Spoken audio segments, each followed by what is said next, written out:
अब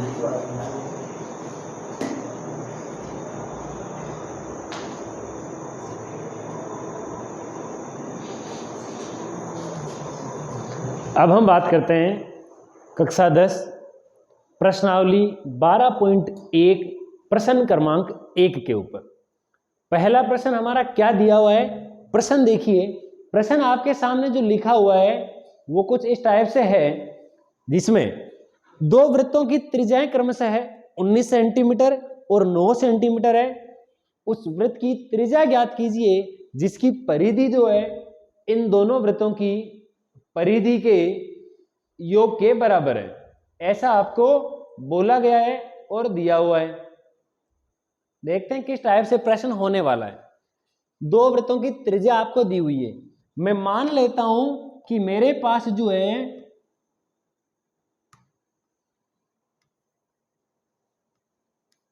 पहले वाला वृत्त, माना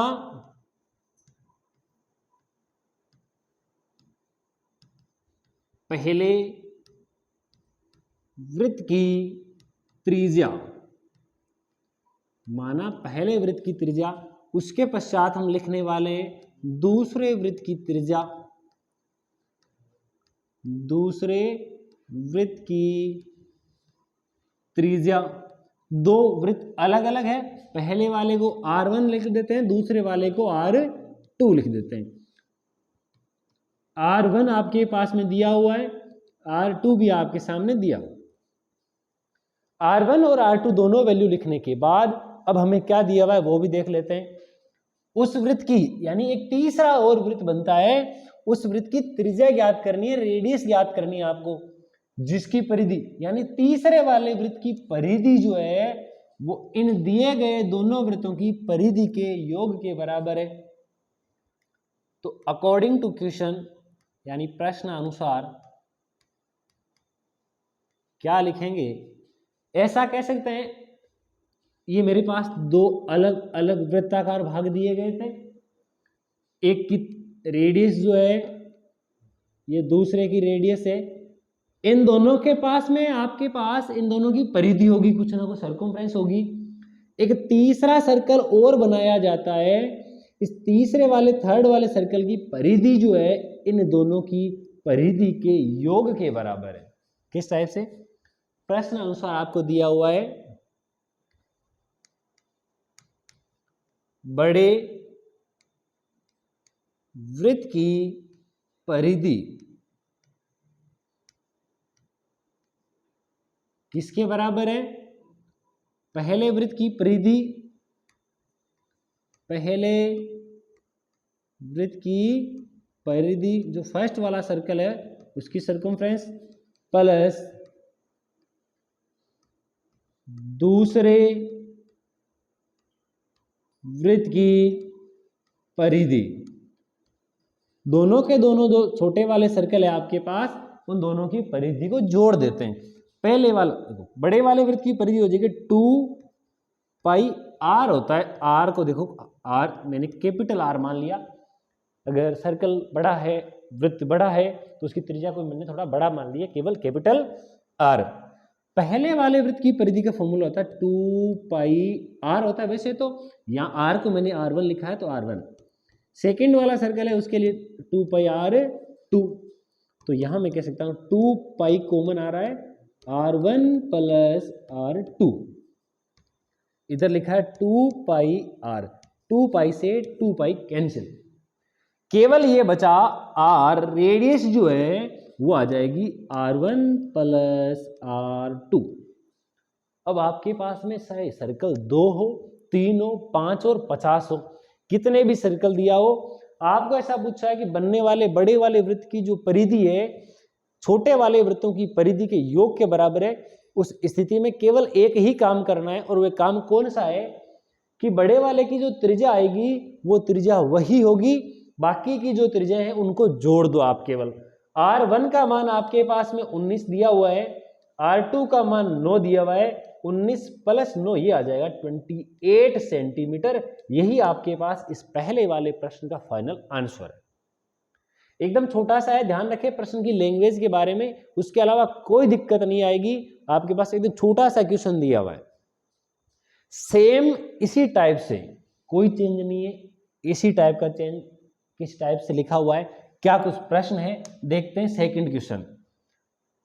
पहले वाले में आपको केवल परिधि के बारे में बोला था और दूसरे वाले में आपको क्षेत्रफल एरिया के बारे में बोला हुआ है। दो वृत्तों की त्रिज्याएं 8 और 6 है, तो मैं लिख देता हूं फर्स्ट जो सर्कल है उसकी रेडियस, पहले वृत्त की त्रिज्या R1 बराबर 8 सेंटीमीटर, सेकेंड सर्कल की रेडियस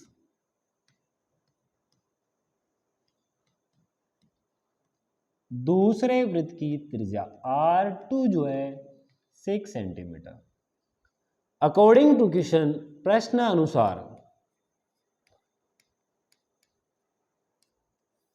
प्रश्न में क्या दिया हुआ है कि आपके पास दो वृत्ताकार भाग है, इसका एरिया पाई R1 का स्क्वायर, इसका एरिया पाई R2 का स्क्वायर, इन दोनों का एरिया ऐड कर दो, आपके पास में एक तीसरे वाला सर्कल बन जाएगा पाई R स्क्वायर। थर्ड वाले की त्रिज्या जो है वो कैपिटल R लिख दी, कोई दिक्कत नहीं है। जो भी आया हमारे पास में, किस टाइप से हमने लिखा, क्या कुछ लिखा देखिए, ये पाई R स्क्वायर। हम कह सकते हैं कि यहां लिख देंगे बड़े वृत्त का क्षेत्रफल, प्रश्न अनुसार बड़े वृत्त का क्षेत्रफल बराबर किसके आ जाएगा, दोनों छोटे वृत्तों का क्षेत्रफल, दोनों छोटे वृत्तों का क्षेत्रफल। दोनों छोटे वृत्तों के क्षेत्रफल की जगह आप ये भी लिख सकते हैं कि पहले वृत्त का क्षेत्रफल प्लस दूसरे वृत्त का क्षेत्रफल। पहले वृत्त का क्षेत्रफल हो जाएगा पाई R1 का स्क्वायर प्लस पाई R2 का स्क्वायर। ये किसके इक्वल में है, ये लिखा है पाई R स्क्वायर, ये आ गया pi R square is equal to, pi दोनों में कॉमन है, R1 का स्क्वायर प्लस R2 का स्क्वायर, पाई से पाई कट गया, इधर बचा R स्क्वायर बराबर R1 का स्क्वायर R2 का स्क्वायर। R1 आपके पास में लिखा है 8 स्क्वायर, R2 6 स्क्वायर, 8 का स्क्वायर 64, 6 का square 36, R square R square जो है आपके पास में आ जाएगा 64 प्लस 36 100। R स्क्वायर जैसे ही स्क्वायर का साइन हटाओगे, चिन्ह हटाओगे, राइट हैंड में आपके पास अंडर रूट का चिन्ह लग जाएगा। और आप सभी आराम से जानते हैं कि अंडर रूट 100 का मतलब होता है 10 सेंटीमीटर। यही आपको पूछा गया था कि नए बनने वाले वृत्त की रेडियस यानी त्रिज्या ज्ञात करें। यानी पहले वाला जो प्रश्न था, उस पहले वाले प्रश्न में आपको क्या दिया गया था, आपको ये दिया हुआ था दोनों की परिधि बराबर है, तो परिधि का फॉर्मूला लगाया। दूसरे वाले में बोला क्षेत्रफल बराबर है, इसलिए हमने क्षेत्रफल का मान लगाया। दोनों सेम ही है। और देखते हैं क्वेश्चन क्या लिखा है हमारे पास में। बहुत ही शानदार प्रश्न है। प्रश्न लिखा है, एक कार के प्रत्येक पहिए का व्यास, कार के जो टायर है उन टायर के आपको व्यास के बारे में कुछ बोला हुआ है। क्या व्यास है, कितना व्यास है, क्वेश्चन में देखिए आराम से क्या लिखा है। लिखा है क्वेश्चन में, कार के पहिए का व्यास। आप सभी जानते हैं कि कार जो है, कार का पहिया जो है वो वृत्ताकार भाग में होता है।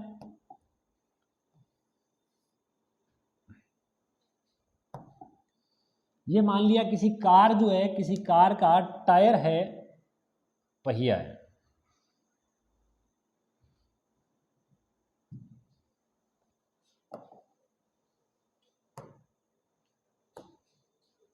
सबसे पहले हम क्या लिखने वाले हैं वो देखिए। कार के पहिए का व्यास 80 सेंटीमीटर। कार के पहिए की त्रिज्या, कार के पहिए की त्रिज्या r जो है वो रेडियस हो जाएगी व्यास की आधी, डायमीटर अपॉन 2, 40 सेंटीमीटर। यहां तक हमने लिखा। और क्या लिखा है, यदि कार की स्पीड लिखा है, कार की चाल, गति, स्पीड लिखी हुई है 66 किलोमीटर प्रति घंटा, 66 किलोमीटर प्रति घंटा दी हुई है। अब और कुछ लिखा हुआ है, बहुत ही काम की चीज है। देखिए ये लिखा है 10 मिनट में प्रत्येक पहिया कितने चक्कर लगाता है। कितने मिनट में? 10 मिनट में। यहां टाइम जो है 10 मिनट दिया हुआ, यहां 1 घंटे की बात हो रही है, तो घंटे वाले सिस्टम को हम मिनट में चेंज कर देते हैं। कैसे चेंज होगा? घंटे को मिनट में चेंज करने के लिए मुझे 60 का भाग लगाना पड़ेगा, क्योंकि 1 घंटे में 60 मिनट होते हैं, इसलिए 60 का भाग लगाएंगे। अगर घंटे को मिनट में चेंज कर रहे हैं तो किलोमीटर को भी मीटर में चेंज कर देते हैं। तो किलोमीटर हो गया मीटर में, घंटे को चेंज कर दिया मिनट में, ये हो गया मीटर प्रति मिनट। 0 से 0 गया, 6 का भाग 66 में जाता है 11 बार, ये 2 0 इधर वाले, 1100 मीटर प्रति मिनट। अब देखिए, कार के पहिए के बारे में आपको जो भी बोला हुआ है, इसकी त्रिज्या आपको जो भी दी हुई है, उस त्रिज्या से एक बात यहां काम की निकलती है। कौन सी बात निकलती है वो देखिए। त्रिज्या यहां सेंटीमीटर में है और ये वाली दूरी अभी भी मीटर में आ रही है। या तो इसको सेंटीमीटर में ले जाओ या इसको मीटर में ले जाओ। चलो मैं 40 सेंटीमीटर को ऐसा कह देता हूं। देखिए सेंटीमीटर जो है, इस सेंटीमीटर को मीटर में ले जाने के लिए मैं इसको देखो 2 से भाग लगा देता हूं, ये आया 2/5। ऐसा भी नहीं करते तो आप सीधा ऐसा कह सकते हैं कि 40/100, जिसको 4/10 केवल 0.4 लिख सकते हैं, या डायरेक्ट 4/10 छोड़ दो, कहीं दिक्कत ही नहीं आएगी, क्योंकि आगे जाकर वैल्यू जो है वैसे भी कैंसिल आउट हो जाएगी, कैंसिल हो ही जाएगी। इस सेंटीमीटर को मीटर में चेंज कर दिया, आप 40/100 रखते हो तो भी कहीं दिक्कत नहीं आएगी। ये आपके पास में ये मान आ गया, ये मान आ गया। कार की चाल जो आई है 1 मिनट में 1100 मीटर चलता है। देखिए 1 मिनट में कार द्वारा तय दूरी, 1 मिनट में जो है कार जो है उसके द्वारा कितनी डिस्टेंस कवर की जाती है? 1100 मीटर। तो आपके पास क्वेश्चन में 10 मिनट की बात हो रही है, तो 10 मिनट में कार द्वारा तय दूरी, जो कितनी डिस्टेंस जो है वो कवर कर ली जाती है, 1100 तो 1 मिनट का, और 10 मिनट के लिए इंटू 10, तो ये आ गया 11,000 मीटर। कितने टाइम में? 10 मिनट में। ये आ गई आपके पास टोटल डिस्टेंस, कुल दूरी जिसको कहते हैं। ओके, ये मान आ गया। अब पूछा कितने चक्कर लगाता है। अब एक बात बताओ, ये कार का एक पहिया है, एक टायर है, अगर एक राउंड लगाता है, एक पूरा चक्कर लगाता है, तो एक चक्कर में तय की गई दूरी देखो,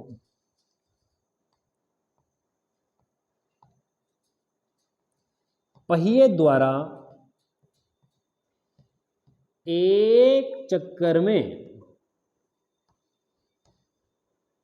तय दूरी, पहिए द्वारा एक चक्कर में तय की गई दूरी कितनी होती है, जिसको देखो मैं डायरेक्ट ऐसे लिख सकता हूं, 2πr कहते हैं, जिसको सीधा कहूं तो वह उसकी परिधि हो जाएगी। क्या हो जाएगी? वह जो है उसकी हो जाएगी परिधि। एक चक्कर में तय की गई दूरी ही उसकी क्या है, परिधि। Formula 2 pi R. अब देखो 2 का तो 2 पाई यानी 22/7। त्रिज्या रेडियस आपके पास कितनी क्या है दी हुई है, लिखिए 4/10। ये आपके पास एक चक्कर में तय दूरी आ गई, कोई काटने की दिक्कत नहीं है, जैसा है मैं एक बार उसको वैसा ही लिख देता हूं। ये आएगा मीटर में, पहले सेंटीमीटर था जिसको हमने मीटर में चेंज कर दिया था। अब एक बात देखना, मैं ऐसा लिख सकता हूं कि तय की गई कुल दूरी, तय की गई कुल जो दूरी है वो किसके बराबर है, एक चक्कर में, एक चक्कर में तय दूरी गुणा काटे गए या निकाले गए चक्करों की संख्या। कुल तय की गई दूरी जो है वो 11,000 मीटर है। एक चक्कर में तय की गई दूरी जो है वो ये रही 2 गुणा 22/7 गुणा 4/10, लिखा है 4/10 गुणा चक्करों की संख्या। ये चक्करों की संख्या जो है वो जहां है वहीं पड़ी रहेगी, इसके अलावा इधर बाकी सब ले आते हैं। 11,000 भाग में लिखा है 7 गुणा 10, बटे में क्या क्या है 2 गुणा 22 गुणा 4। अब देखिए यहां से क्या क्या मान कट जाता है, बाकी क्या बचता है सब लिखते हैं। इसमें मैं 11 का भाग लगा देता हूं, जाता है 1000 बार।